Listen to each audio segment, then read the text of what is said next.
सियासी घमासान मच गया है। महबूबा मुफ्ती ने मोदी सरकार पर जोड़ तोड़ की राजनीति करने का आरोप लगाते हुए कहा कि पीडीपी को अगर तोड़ने की कोशिश की गई तो इसके गंभीर नतीजे भुगतने होंगे। महबूबा मुफ्ती ने कहा कि अगर ऐसा हुआ तो घाटी में आतंकी सलाउद्दीन और यासीन मलिक जैसे लोग पैदा होंगे और यहां 90 के दशक जैसे हालात हो जाएंगे। महबूबा मुफ्ती के बयान पर जम्मू कश्मीर से लेकर दिल्ली तक सियासत में उबाल है।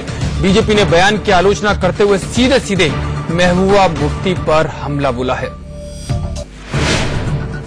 जो पीडीपी को तोड़ने की कोशिशें हो रही थी, क्या कहना चाहती है? देखिए, हर जमात में इख्तिलाफात होते हैं, आपस में घर में भी इख्तिलाफ होते हैं जिनको ठीक किया जा सकता है। मगर अगर दिल्ली ने 27 की तरह, जिस तरह 87 में उन्होंने यहाँ के अवाम के हुकूक पे, वोट पे डाका डाला, अगर इस किस्म की कोई तोड़फोड़ की कोशिश की गई तो मैं समझती हूँ जिस तरह 87 में एक सलाउद्दीन ने, एक यासीन मलिक ने जन्म लिया, अगर आज उन्होंने किसी किस्म की दिल्ली के बगैर कोई तोड़फोड़ नहीं हो सकती है।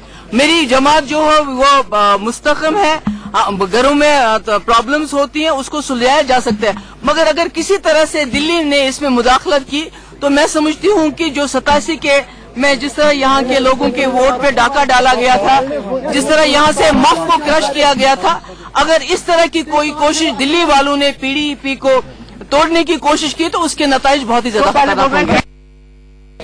महबूबा मुफ्ती ने बड़ा बयान दिया है और कहा है कि पीडीपी को तोड़ने की कोशिश की गई तो कई सलाउद्दीन पैदा होंगे। हमारे साथ जम्मू कश्मीर बीजेपी के अध्यक्ष रविंदर रैना साहब हैं। रैना साहब, ये क्या बयान है? देखिए, बहुत ही निंदनीय और दुखद बयान है।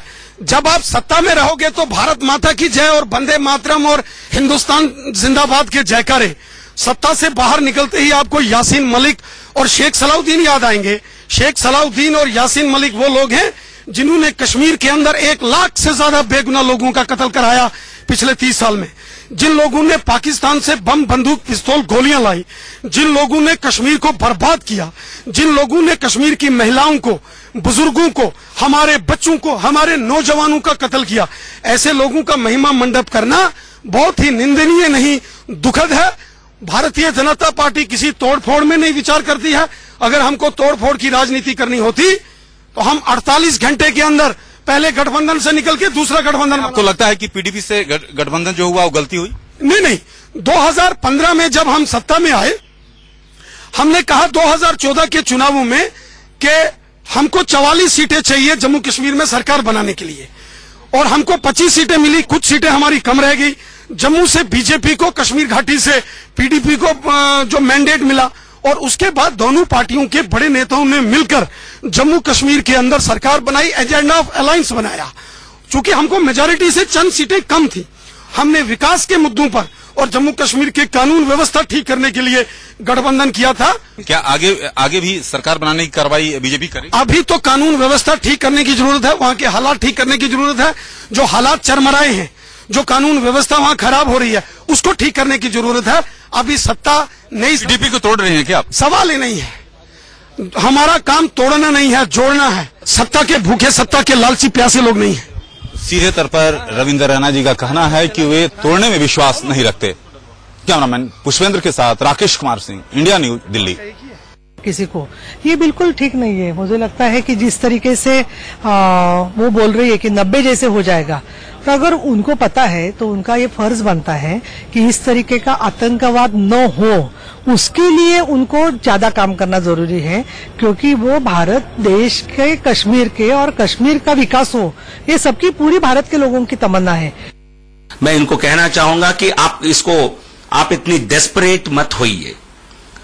आप अपनी पार्टी को किसी संगठन से मत तोलिए। सलाउद्दीन ग्लोबल डिक्लेयर्ड टेररिस्ट है, आतंकवादी है, तो ऐसे आतंकवादी पैदा होंगे, इस प्रकार के बयान देकर के महबूबा मुफ्ती जी ने एक अपनी बौखलाहट को जाहिर किया है। अजय जंडाल इस पर हमारे साथ लाइव जुड़ गए हैं जम्मू से। अजय, जिस तरह का महबूबा मुफ्ती का बयान है और देश विरोधियों का, देशद्रोहियों का बयान होता है, उसमें कोई अंतर रह गया क्या अभी भी?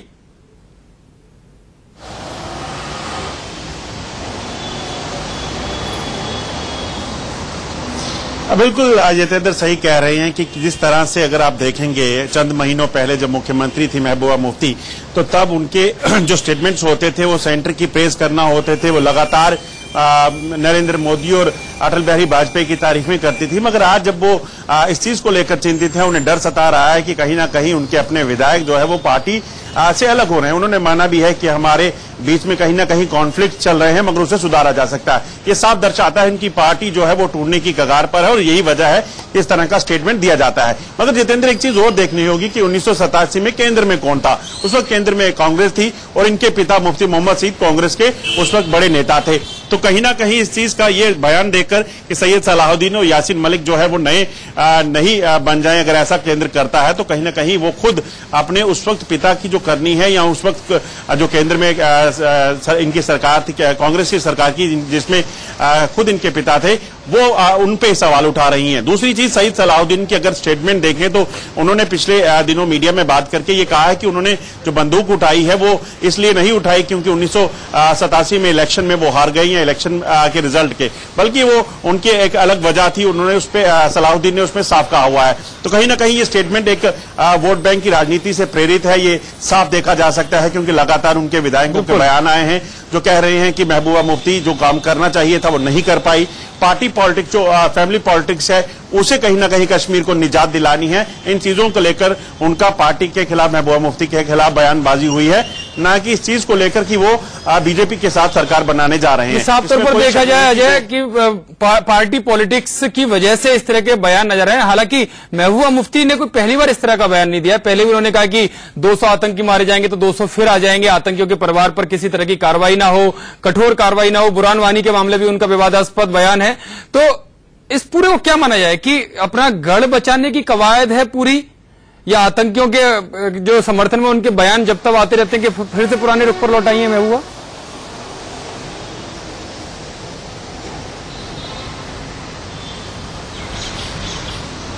बिल्कुल सही। अगर आप देखें तो जब कांग्रेस और पीडीपी की सरकार कश्मीर में बनी, जम्मू कश्मीर में बनी थी, तो तब उसके बाद जब नेशनल कॉन्फ्रेंस वापस आई तो लगातार महबूबा मुफ्ती जो है वो राजनीति जब अपनी करती थी तब उनके लगातार बयान जो है वो कहीं ना कहीं एक तरफ प्रेरित होते थे, कश्मीर सेंट्रिक होते थे। कहीं ना कहीं वो स्टेटमेंट जो है वो सवाल उस पर उठते थे। कई बार वो देश विरोधी भी बातें कर चुकी हैं, मगर जब वो पावर में आई, जब वो मुख्यमंत्री बनी, उसके बाद लगातार केंद्र की जो है तारीफें करती थी, लगातार आतंकियों को और पत्थरबाजों को पे सवाल उठाती थी कि पत्थरबाज क्यों सेना पर हमला करते हैं। मगर आज फिर कहीं ना कहीं चिंता वोट बैंक की है। चलिए, हमारे साथ सीनियर एडिटर राकेश कुमार सिंह हमारे साथ जुड़ गए हैं लाइव। राकेश जी, महबूबा मुफ्ती का बयान सामने, आपकी रविंदर रैना से बात हुई, मुख्तार अब्बास नकवी से बात हुई, लेकिन महबूबा मुफ्ती कोई पहली बार इस तरह का बयान नहीं दे रही है। जब भी सत्ता जाती है वो सत्ता से बाहर होती है तो इस तरह के बयान आते हैं। बुरहान वानी को लेकर भी उनको एक बयान आया था कि अगर उन्हें पता होता तो उसे एक मौका और मिलता।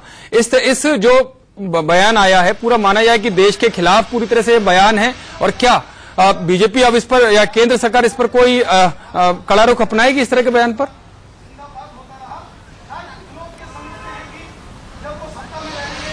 देखिए, शुरू से ही जिस तरह से ऑपरेशन ऑल आउट चल रहा था तो गृह मंत्रालय और खुफिया एजेंसियों को साफ तौर पर यह मानना था कि जो राज्य सरकार है उसकी भूमिका सही नहीं है।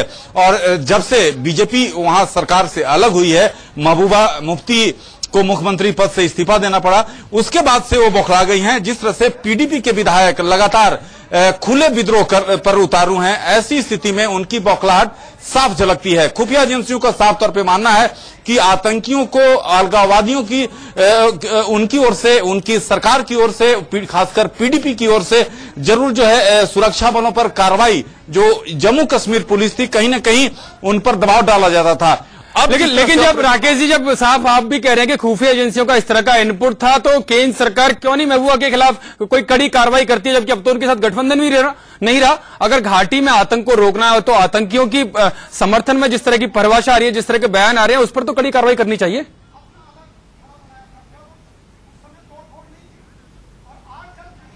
देखिए, सीधे तौर पर गृह मंत्रालय मानना है कि जिस तरह से महबूबा मुफ्ती का बयान है गैर जिम्मेदाराना है, और लगातार उन पर जो आरोप लगते रहे हैं, राकेश जी, गैर जिम्मेदाराना नहीं है, देश विरोधी बयान है पूरी तरह से। नरम रवैया रहा है आतंकियों के प्रति, उनका नरम रवैया।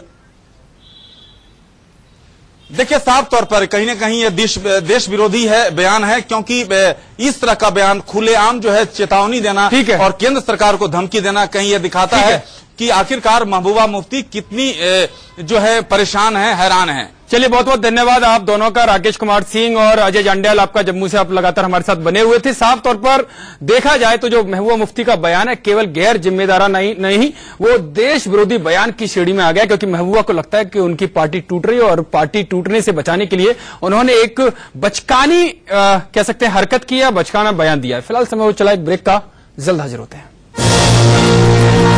आप देख रहे हैं